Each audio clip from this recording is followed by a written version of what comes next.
Malam itu, hujan turun tanpa henti di nagari Lubuk Jantan. Angin membawa aroma tanah basah bercampur daun pisang yang terhempas.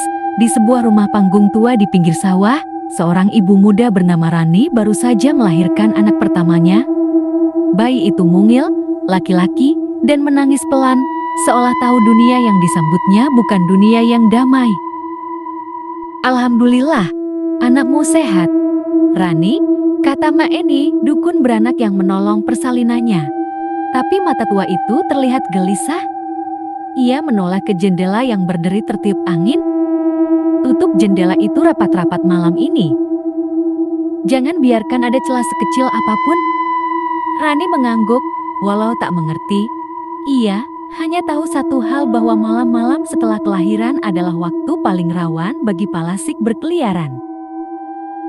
3 hari pertama berjalan biasa saja, tapi pada malam keempat, ketika Rani hampir tertidur, ia mendengar sesuatu.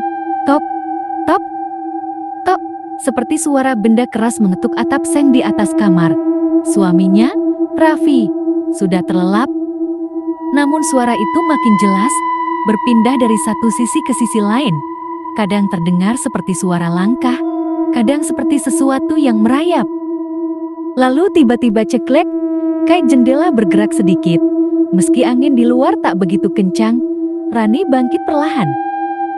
Ia menatap ke arah jendela, dan di antara celah tirai, ia melihat sebuah kepala manusia, menggantung terbalik, rambutnya panjang terurai, matanya merah menyala menatap ke arah ranjang bayi. Ia hampir menjerit, tapi suara itu tertahan di tenggorokan. Kepala itu tersenyum, dan dari bawah dagunya menggantung urat-urat dan organ tubuh yang masih meneteskan darah. Pagi harinya, Rani menceritakan apa yang ia lihat kepada Mak Eni. Perempuan tua itu menarik napas panjang. "Palasik itu bukan hantu, Nak. Ia manusia. Ilmunya hitam. Saat malam, ia bisa memisahkan kepala dan tubuhnya untuk mencari darah bayi. Kalau sudah mengincar, susah dilepaskan." Rani gemetar.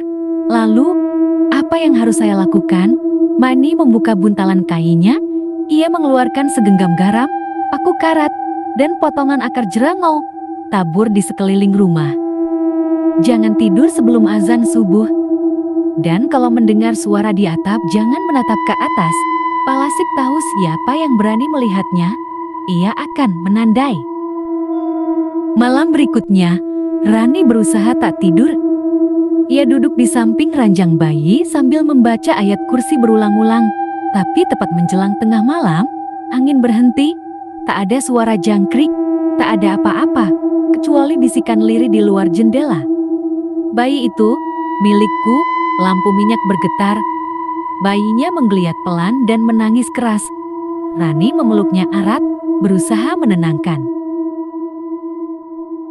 Tiba-tiba, darah menetes dari langit-langit.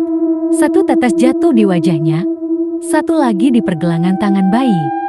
Ketika ia menatap ke atas, langit-langit rumah tampak berdenyut, seperti ada sesuatu di baliknya. Lalu dari sela papan, tangan kurus menyelinap keluar. Jari-jari panjangnya mencakar udara, mencoba meraih ranjang bayi.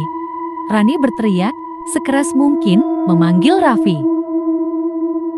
Saat Raffi berlari masuk dengan parang di tangan, kepala itu sudah lenyap, tapi di lantai ada bekas darah segar membentuk lingkaran. Mak Eni datang lagi keesokan harinya, membawa seorang lelaki tua bernama Pak Lemen. Penjaga kubur yang juga dikenal bisa melihat yang gaib. Mereka berjalan mengitari rumah sambil membawa dupa dan air garam. Pak Lemen berhenti di bawah pohon pisang. "Di sini," katanya lirih.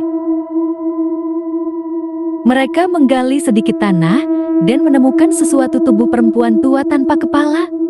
Tubuh itu tampak kaku, namun dadanya masih naik turun pelan. "Ini tubuh palasik itu," bisik Pak Lemen. "Ia datang dari arah sungai bawah kampung. Kepala dan tubuhnya terpisah. Kalau kita bakar tubuhnya sebelum kepala kembali, ia akan mati." Tapi belum sempat mereka melakukan apapun, teriakan panjang menggema dari arah rumah Rani.